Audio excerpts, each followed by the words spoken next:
Donc là, on a un thermomètre pour vérifier la température de conservation de l'échantillon. Donc on relève le volume prélevé sur les 24 heures, de 9h à 9h.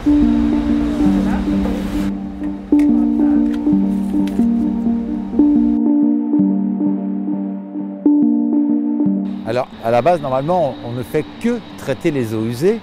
Et depuis le mois de mars, où malheureusement on a cette pandémie, on a engagé immédiatement des recherches et des analyses Covid, de traces de Covid sur les eaux usées qui arrivent en station.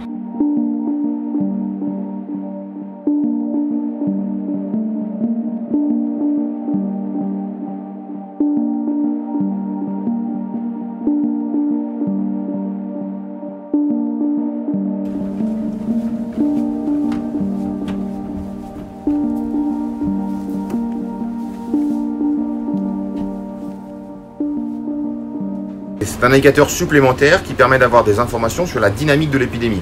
C'est-à-dire que très grossièrement, ces informations vont nous dire est-ce que c'est en cours de diminution, est-ce que c'est en cours d'augmentation ou est-ce que c'est stable. D'après les premiers résultats et ceux que l'on a publiés, le suivi des eaux usées a notamment l'avantage d'avoir quelques jours d'avance, de l'ordre de, alors c'est encore à raffiner, mais de l'ordre de 5 à 6 jours d'avance par rapport au nombre de cas détestés par les prélèvements nasopharyngés analysés par RT-qPCR.